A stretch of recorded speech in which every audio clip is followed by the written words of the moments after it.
அன்பு ஊடக நண்பர்களுக்கு வணக்கம். ஜூலை 25ஆம் நாளன்று 100 நாள் நடைபயணத்தை தொடங்கினேன். இந்த 100 நாட்களில் தமிழ்நாடு முழுவதும் சென்று அனைத்து தர மக்களை சந்தித்தேன். கும்மிடிப்பூண்டி வடகோடி எல்லையில், தென்கோடி எல்லை கன்னியாகுமரி மாவட்டம்,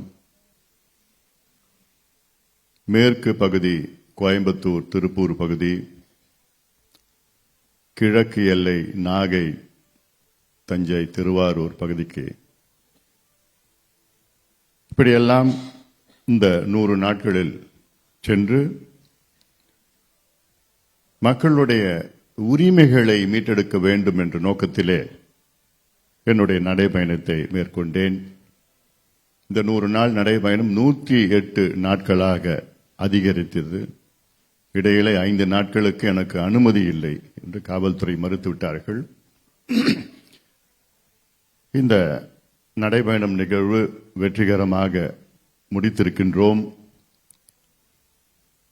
தமிழ்நாட்டில் உள்ள பல பிரச்சனைகளை கண்டறிந்து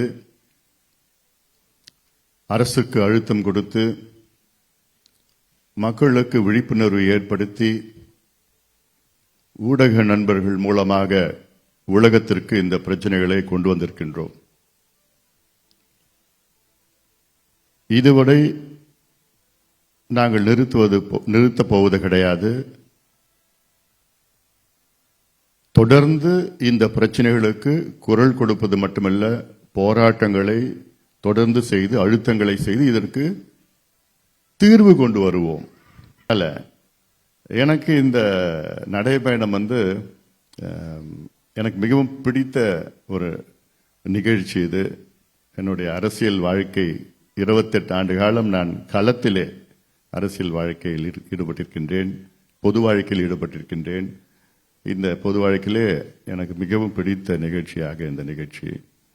காரணம், இது அனைத்து மக்களிடம் நேரடியாக சந்திக்கின்ற ஒரு வாய்ப்பு எனக்கு கிடைத்தது.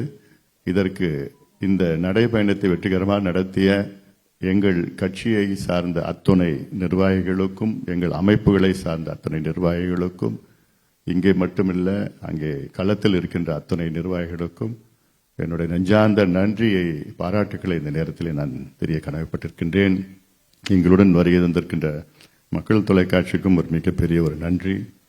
அதே போன்ற ஊடக நண்பர்களுக்கு அங்காங்கே இந்த செய்திகள் எல்லாம் வெளியில் கொண்டு வந்து, இந்த உங்களால் தான் இந்த நான் இவ்வளோ பிரச்சனைகள், மக்கள் பிரச்சனைகள் எல்லாம் பேசியிருக்கல, சில பிரச்சனைகளுக்கு தீர்வு வந்துடுச்சு.